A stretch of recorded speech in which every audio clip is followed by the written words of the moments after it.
Tomb Raider 2013 is the most fun I've had in a game in a long time.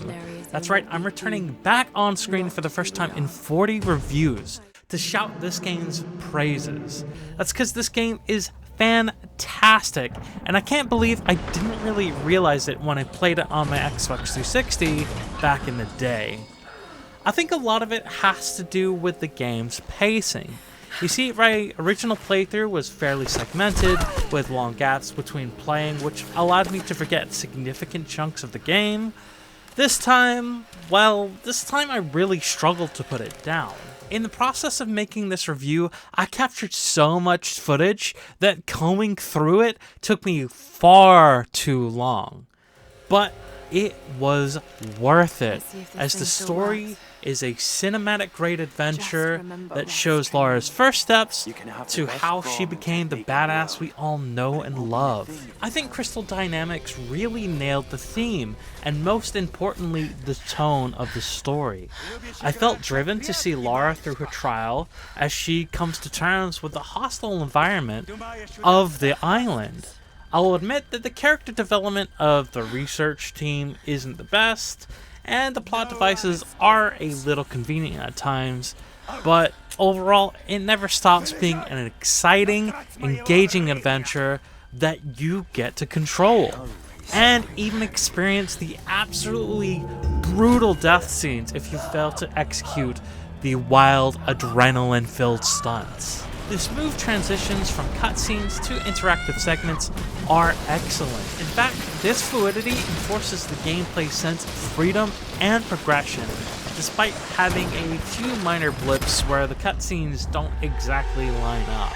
This flow is also encouraged by the variety of combat. I may have talked some smack about Uncharted's repetition in the past, but each engagement here feels a little bit different or adds a new twist. This is due in part to the game's active encouragement to experiment with new approaches, while it slowly builds the player's skill through rewarding exploration. And over time, this provides a fantastic amount of player development in a far more natural way. This constant feeling of scaling also applies to almost every tool at your disposal. Interacting with your environment feels natural, and the puzzles require you to use every resource that you have. There's also a hunter mode, which will help you if you're used to more strict games, but throughout the game you'll be able to upgrade your weapons and tools with a decent amount of upgrades and skills, and this adds a constant feeling of momentum of yourself and your gear. Add this constant momentum of yourself and your gear to the ultra fluid movement and the rather smart but flawed auto cover system, and you have a game that feels fantastic to play, even in its more lackluster segments. Oh, and did I mention how fantastic this game looks? Because this easily competes with early to mid 8th generation titles.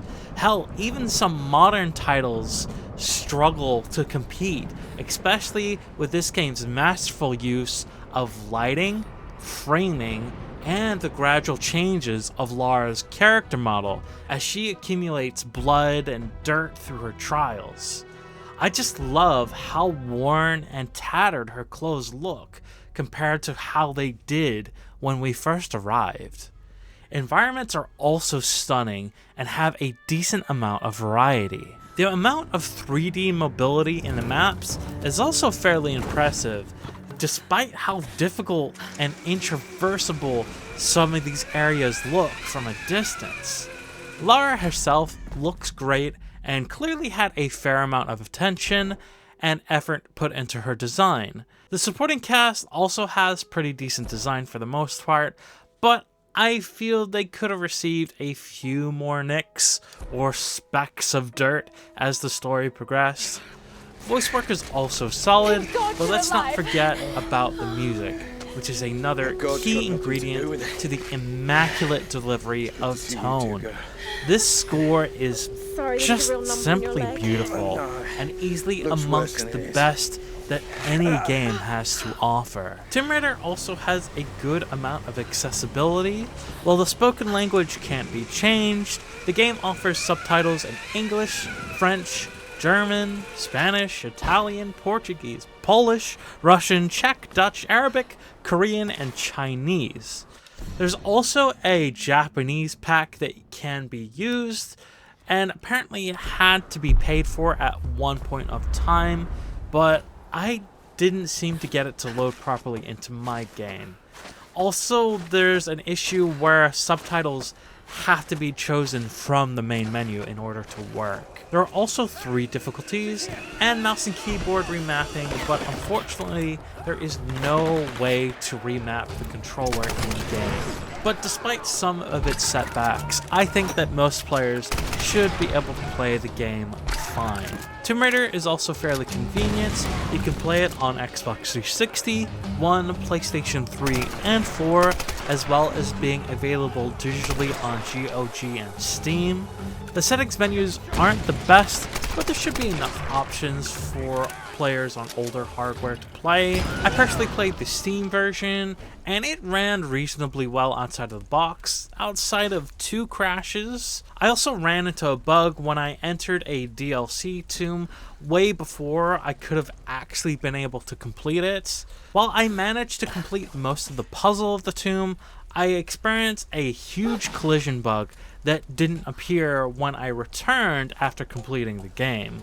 I also managed to activate a cutscene despite walking away from where you would imagine it would be triggered, and it is important to note that the animations do behave a bit weird if you have more erratic movement, but none of these flaws really took away the fun. Every element just felt so crafted and engaging that it felt like I was actively controlling an action-packed movie. And while the more grisly scenes are best reserved for mature audiences, I can't help but give this game my 4th must-play. This is a game that not only set a good standard, it still holds up all these years later. But let me know what you think about the Tomb Raider series down in the comments below. Check out my last video on Fallout New Vegas and consider subscribing. Until then, this has been Rob the Slob. I'll see you in the virtual community.